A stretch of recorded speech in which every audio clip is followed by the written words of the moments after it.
नमस्कार, जय जोहार। रायपुर दूरदर्शन के खास कार्यक्रम विकास के पथ पर आप सभी का स्वागत है।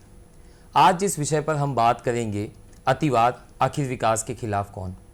इस विषय पर बात करने के लिए हमारे स्टूडियो में मौजूद है आदिवासी अधिकार कार्यकर्ता एवं जनविधि केंद्र के प्रधान संपादक श्री बी.के. मनीष जी।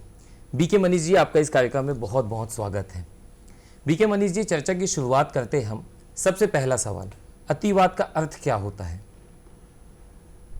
लोकतंत्र के विकास ने नागरिक अधिकारों पर चर्चा करने के सलीके तय किए हैं जी। नागरिक अधिकारों की ज़रूरतें, परिभाषाएं बदलती रहती हैं। इन पर नई चर्चा करने के लिए जब तक बातचीत ज्ञापन से, प्रतिरोध से, प्रदर्शन से हो, तब तक वह लोकतंत्र की सीमाओं के भीतर है। जब ऐसी कुछ मांगों की पूर्ति के लिए या सत्ता हासिल करने के लिए हिंसा का प्रयोग होने लगे और वह बहुत सारे लोगों के जान माल को नुकसान पहुंचाने लगे, तो ये तरीका अतिवाद कहलाता है। जी, हम अतिवाद की बात कर रहे हैं। माओवाद की जो समस्या है, जिसको मूलतः कानून व्यवस्था की एक समस्या की तरह देखा जाता है, लेकिन जब हम इसके मूल में जाते हैं तो इसे सामाजिक एवं आर्थिक समस्या की तरह भी देखा जाता है। आप माओवाद की समस्या को किस दृष्टिकोण से देखते हैं? एक बात जो अब काफ़ी हद तक साफ हो चुकी है वो ये कि माओवाद या नक्सलवाद की समस्या मोटे तौर पर देश के उन्हीं हिस्सों में ज़्यादा रही है जो कि जनजाति बहुल हैं। जी। जनजाति बहुल इलाकों में होने की वजह से नक्सलवाद की समस्या को इन दो अलग अलग चश्मों से देखा जाता है। एक चश्मा ये है कि यदि हिंसा का इस्तेमाल हो रहा है, बम इस्तेमाल हो रहे हैं, गोलियां इस्तेमाल हो रही हैं, सरकारी कार्यक्रमों को, सामाजिक कार्यक्रमों को बाधित किया जा रहा है, तो स्वाभाविक तौर पर यह कानून व्यवस्था की एक समस्या है। दूसरी तरफ ऐसा समझा जाता है कि नक्सलवादियों को यह सब करने के लिए जो जन समर्थन मिला है, कहीं ना कहीं उनके पास जो सदस्य हैं वे स्थानीय लोग ही हैं। तो यदि उन्होंने इन तरीकों को चाहे सोच समझकर या बहकावे में अपनाया भी है, तो कहीं ना कहीं उनके मन में, उनके सोचने के तरीके में उसके लिए कोई ना कोई जायज़ वजह है। वो वजह आमतौर पर समझी जाती है कि चूंकि इन इलाकों में हमारे देश के दूसरे हिस्सों की तरह विकास के जो चिन्ह हैं, सड़कें, आवासीय परिसर, खेलकूद की बातें, मनोरंजन के साधन इतने वैसे नहीं हैं जैसे कि देश के दूसरे हिस्सों में हैं, तो इसलिए इसे समाज आर्थिक समस्या समझा जाता है। मैं इन दोनों से अलग भी एक बात कहना चाहता हूँ, वो ये कि जनजातियों का अपना एक जीवन दर्शन है और इसको लेकर के हमारे देश की मुख्य धारा में संविधान बनाने के समय से लेकर के और प्रशासन के इन अगले 70 सालों तक, 70 से अधिक सालों तक काफ़ी उहापोह रहा है, काफ़ी असमंजस रहा है। उसको जब तक हम ना समझें तब तक हम सिर्फ इन्हीं दो चश्मों से देखते रहेंगे। इन दोनों चश्मों के होने पर अब किसी कोई संदेह नहीं है। हम सब जानते हैं कि या तो इसे लॉ एंड ऑर्डर की समस्या या डेवलपमेंट की एक समस्या के तौर पर देखा जाता है। मेरे ख्याल से इन दोनों के अलावा जनजातियां अपने भविष्य को, अपने जीवन को लेकर किस तरीके से सोचती हैं, ये भी इस समस्या को देखने का एक अच्छा तरीका हो सकता है। मतलब आप एक तीसरे दृष्टिकोण की बात कर रहे हैं। माओवाद प्रभावित जो क्षेत्र होते हैं, अधिकांश क्षेत्र आदिवासी बाहुल क्षेत्र होते हैं। ऐसे में उन क्षेत्रों में विकास को सुनिश्चित करने में अतिवाद कितना बड़ा बाधक है? एक चीज़ हम समझ लें कि नक्सलवाद या माओवाद के प्रादुर्भाव से ही कोई बहुत बड़ी समस्या इसमें पैदा हुई है, ये सोचना बहुत ठीक नहीं है। इसलिए क्योंकि अगर हम छत्तीसगढ़ की बात करें तो हम जानते हैं कि 80 से 90 के दशक तक जिस तरीके से धीमे धीमे आते हुए वो फैला है, तो क्या हम ये कहना चाहते हैं कि 1950 से 1980 तक हमारी चुनौतियां कुछ और थीं या कोई चुनौतियां ही नहीं थीं? इसमें कोई दो राय नहीं है कि अतिवादी तत्व किसी भी तरीके की योजना को बाधित करते हैं जहां से प्रशासन बैठकर यह सोच सके कि जनता आखिर अपने जीवन के लिए, अपने भविष्य के लिए किस तरीके की आकांक्षाएं रखती है। जी। वो अपने यहाँ आवास के लिए, परिवहन के लिए, मनोरंजन के लिए, शिक्षा के लिए क्या आकांक्षाएं रखती है, किस तरीके के संसाधन होने चाहिए, किस तरीके की सुविधाएं होनी चाहिए, इन पर कोई भी योजना बनाना और उसके बाद उन परियोजनाओं को लागू करना बहुत मुश्किल हो जाएगा, जबकि पहले से कोई एक संगठित शक्ति वहाँ मौजूद हो और वो ऐसी किसी भी परियोजना में शामिल तो न ही होना चाहे, बल्कि उसके एक एक हिस्से को बाधित भी करती चले। लेकिन विकास का कोई पहले से तय पैमाना है जिसको कि इन क्षेत्रों में लेकर ही जाना है, और जनजाति बहुल क्षेत्रों के लोग भी वही चीज़ें चाहते हैं जो कि देश के बाकी हिस्सों के लोग चाहते हैं, ये एक बहुत बड़ी गलतफहमी है जिसको हमको कभी ना कभी दूर करने के बारे में सोचना पड़ेगा।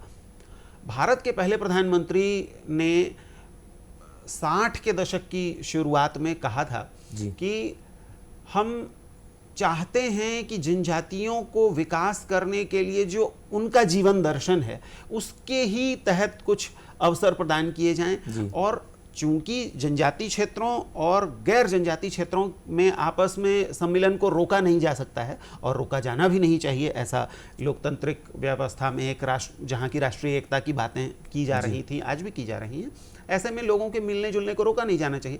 लेकिन जनजातियों और गैर जनजातियों के मिलने में बहुत सारी समाज आर्थिक समस्याएं आ जाती हैं। अगर आक्रामक लोग जनजाति बहुल क्षेत्रों में पहुंचते हैं तो उनका हमेशा विचार और व्यवहार जो है वो भाईचारे का ही नहीं होता है, तो कहीं ना कहीं लाभ ले लेने की लालसा होती है, और यह लाभ ले लेने की लालसा जो है वो शोषण को बढ़ावा देती है। इसको रोकने के लिए जो उपाय तय किए गए, कुछ उपाय हमने संविधान में सोचे, कुछ उन संविधान में जो व्यवस्थाएं दी गई थी उसके तहत हम कुछ और अधिनियमों के माध्यम से, कुछ परियोजनाओं के माध्यम से हम जनजातियों के हितों को खास तौर पर इस सम्मेलन के दरमियान सुरक्षित करने के लिए जो करना चाहते थे, उसको तय करने में शायद हम उतने कामयाब नहीं हुए हैं। बतौर देश हमको अब शायद ये मानना चाहिए कि हमने जनजाति समाज के भीतर आकांक्षाओं और महत्वाकांक्षाओं की जो अलग अलग रंग हैं उनको समझने और पहचानने के बहुत ईमानदाराना प्रयास नहीं किए हैं। मैं ये बात सिर्फ एक और बिंदु पर ध्यान देते हुए ख़त्म करूँगा कि जनजाति समाज कोई एकसार समाज नहीं है। जनजाति समाज के सारे लोग एक ही चीज़ नहीं चाहते हैं। जनजाति समाज का एक हिस्सा वह भी है जो अपने नैसर्गिक जीवन, प्राकृतिक जीवन में ही बने रहना चाहेगा। जिस तरीके से उसने जीवन जिया है वैसा ही जीवन जहाँ की वो प्रकृति के करीब है, जहाँ काफ़ी पेड़ पौधे हैं, जंगल है, उसमें रहना चाहेगा। और दूसरी तरफ उसका एक ऐसा वर्ग भी है जो तथाकथित मुख्य धारा की ओर आना चाहेगा। उस मुख्य धारा में आने के लिए उसे शासकीय सेवाओं में, शासकीय सुविधाओं में अपना हिस्सा भी चाहिए, उसके लिए आरक्षण भी एक व्यवस्था है। वह व्यवसाय में भी हिस्सा लेना चाहेगा। अब ये दोनों बातें बहुत साथ साथ और समांतर नहीं चल सकती हैं। इन दोनों में बहुत अंतर है और इन दोनों के बीच बहुत सारे स्तर होंगे। तो जनजातीय समाज की आकांक्षाएं और महत्वाकांक्षाओं की जब एक पूरी रेंज है तो उसको हम कैसे समझते केंद्र के स्तर पर और राज्य के स्तर पर भी, और उसके लिए कैसे परियोजनाएं बनाते, शायद हमको ये मानना चाहिए कि इस काम में हम बहुत अच्छा अभी प्रदर्शन नहीं कर सके। जी, हम माओवाद प्रभावित क्षेत्र के विकास की बात कर रहे हैं, जनजाति क्षेत्रों में कैसे योजनाओं को अंतिम व्यक्ति तक पहुंचाने की बात कर रहे हैं। इन क्षेत्रों में विकास के साथ साथ जो स्थानीय लोग हैं, क्षेत्रवासी है, इनकी सुरक्षा को कैसे सुनिश्चित किया जा सकता है विकास को साथ लेकर चलते हुए? यही एक बात हो गई है कि किसी भी किस्म के गुरिल्ला युद्ध में, किसी भी किस्म के गृह युद्ध में, जबकि एक स्पष्ट रेखा खींची हुई नहीं है कि इसके इस पार के लोग मित्र हैं और इसके उस पार के लोग शत्रु हैं, लड़ाई मुश्किल ही होती है। जब भी हम नक्सलवादियों, माओवादियों के साथ संघर्ष के बारे में सोचते हैं, हमें ख्याल है कि हम पारंपरिक युद्ध की तकनीक तो इस्तेमाल नहीं कर सकते, इसलिए क्योंकि वहाँ ऐसे भी लोग रहते हैं जो कई बार बहुत मजबूरी में उनका साथ दे रहे हैं, कुछ लोग बहकावे में उनका साथ दे रहे हैं, और कुछ लोग सहमत हैं उनकी विचारधारा से। लेकिन ये लोग इसी देश के नागरिक हैं और इन सभी के पास अपनी चिंताएं हैं, और इनकी चिंताओं का जवाब देना भी प्रशासन की जिम्मेदारी है, समाज की जिम्मेदारी है। इसलिए वो तरीके खोजने पड़ेंगे जिससे कि हम अतिवादियों और वे लोग जो इनका साथ पूरे तरह से नहीं दे रहे हैं उनको हम अलग अलग कर सकें। तो जब जब योजनाओं को हम इन क्षेत्रों में ले जाएंगे तब तब उनके लागू होने के लिए स्थानीय लोगों के सहयोग की आवश्यकता तो होगी। बिना स्थानीय लोगों के सहयोग के कुछ भी नहीं हो सकता। नए हैंडपंप नहीं लग सकते, बिजली की तारें नहीं बिछ सकती, सड़कें नहीं हो सकती, नए स्कूल नहीं चल सकते। स्थानीय सहयोग के बगैर कोई भी परियोजना जमीन पर नहीं उतरेगी। स्थानीय लोग क्या वाकई वही चीज़ें चाहते हैं जो हम ले जा रहे हैं, ये चर्चा का एक विषय है। परंतु अगर हम इसको थोड़ी देर के लिए छोड़ भी दें तो जिन परियोजनाओं पर चर्चा हो सकती है या थोड़ी बहुत सहमति हो सकती है, आखिर जनता इन परियोजनाओं के लिए प्रशासन का सहयोग करे और उसमें हिस्सा बटाए, और ऐसा करते हुए वह अतिवादियों के निशाने पर ना आ जाए, क्योंकि इसका अच्छा खासा लंबा चौड़ा इतिहास है।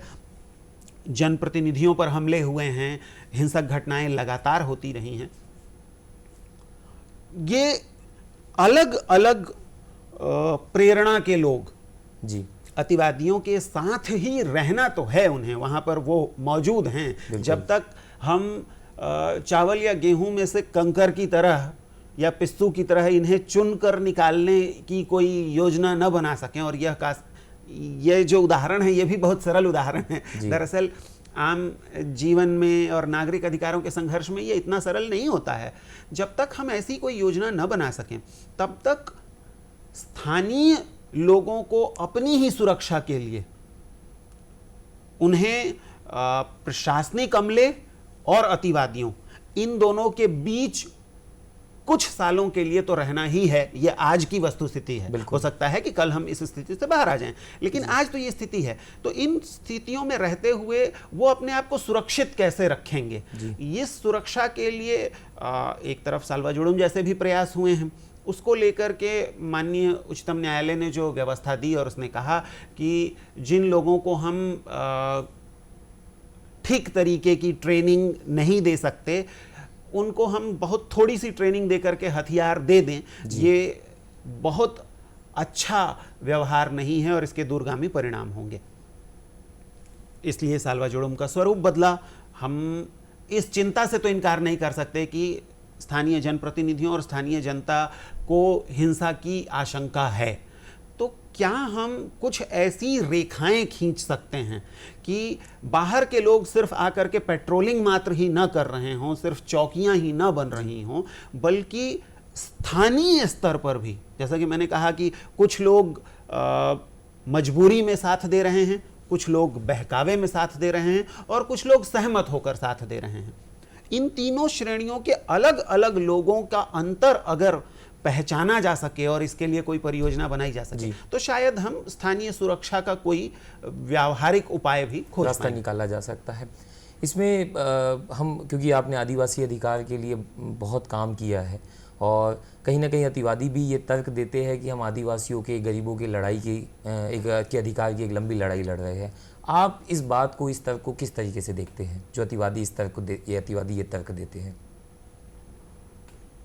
इसमें कोई दो राय नहीं है कि बतौर मुल्क, एक देश के तौर पर और एक समाज के तौर पर हमने आदिवासियों के साथ बहुत न्यायपूर्ण व्यवहार नहीं किया है। जनजातियों और आदिवासियों के बीच के फर्क में मैं आज नहीं जाऊंगा।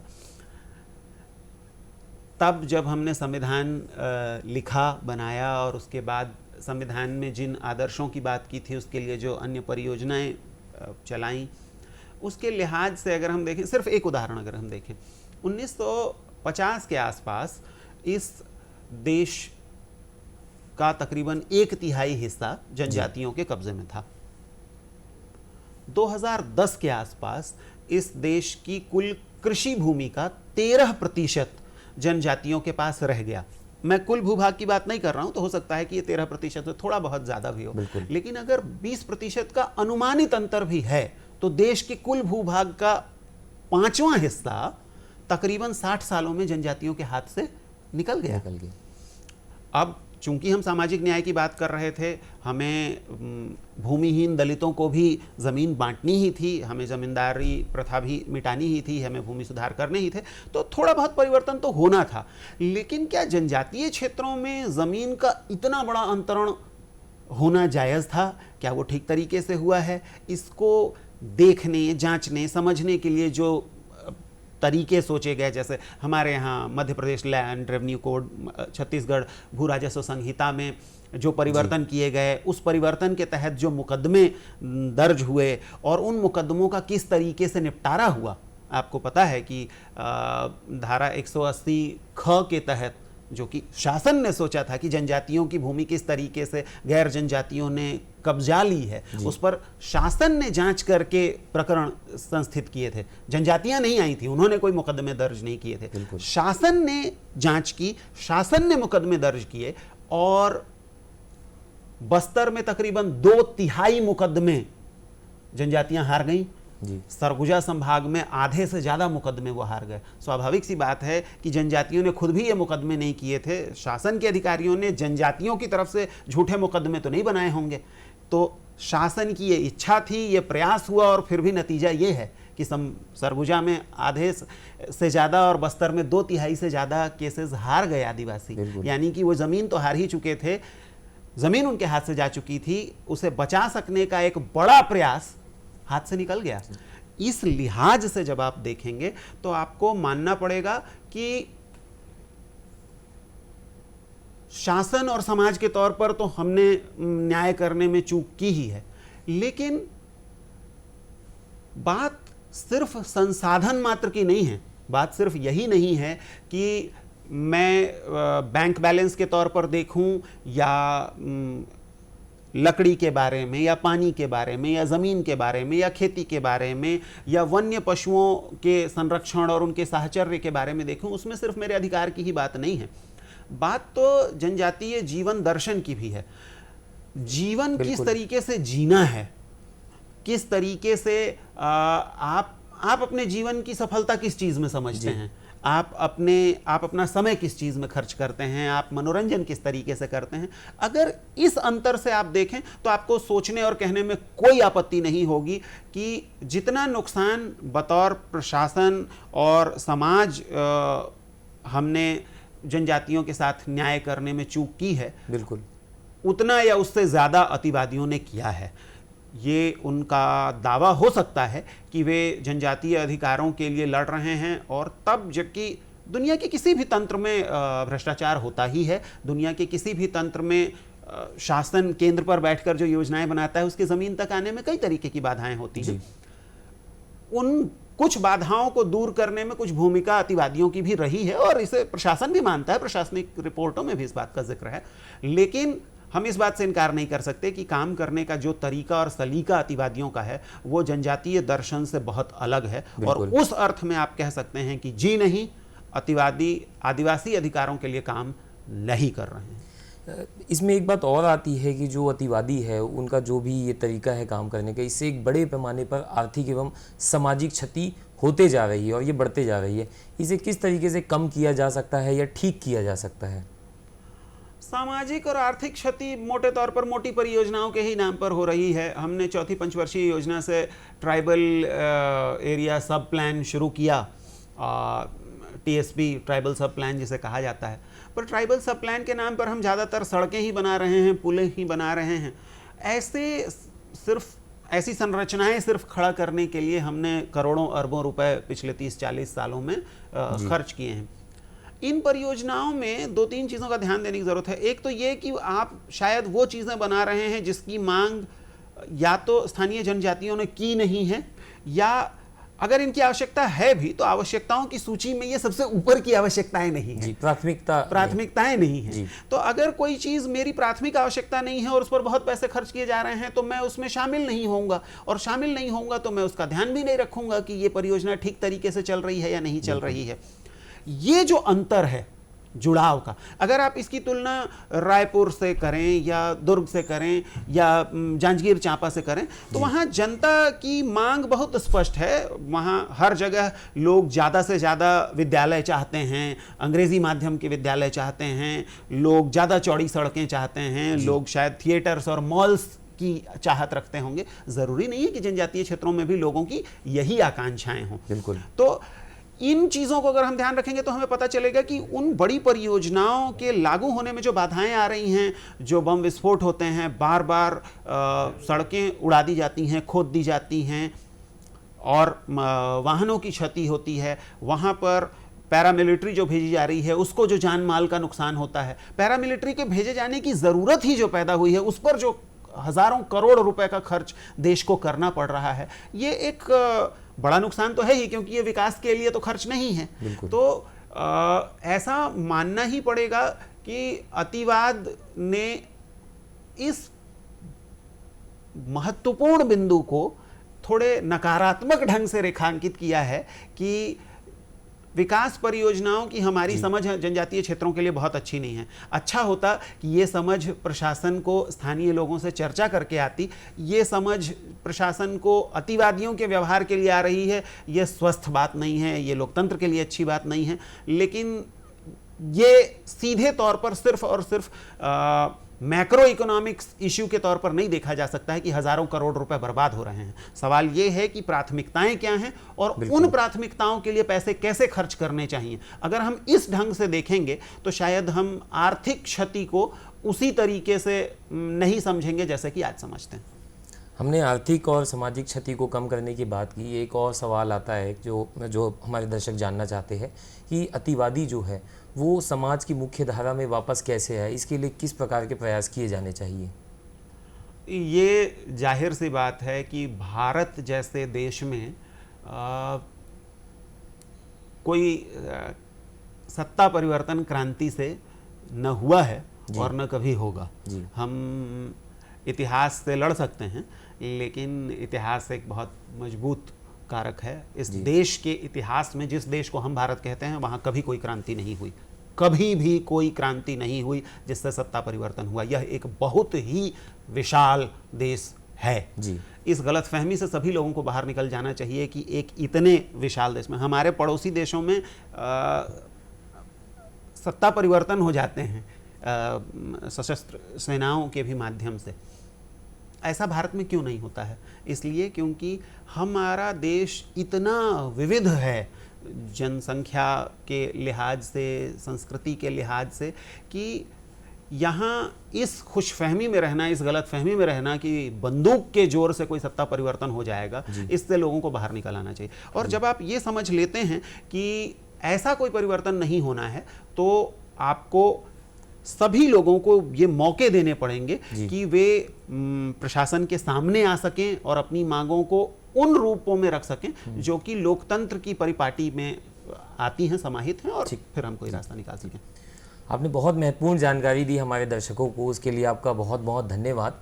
जैसे कि बीके मनीष जी ने हमें बताया कि आदिवासी अधिकारों को सुनिश्चित करते हुए हम आदिवासी बाहुल क्षेत्र में, जनजातीय क्षेत्रों में, माओवाद से प्रभावित क्षेत्रों में कैसे विकास को सुनिश्चित किया जा सकता है। इसके साथ साथ जो भी चुनौतियों का वर्तमान में सामना कर रहे हैं उसके समाधान के लिए कैसे हम अग्रसर हो सकते हैं।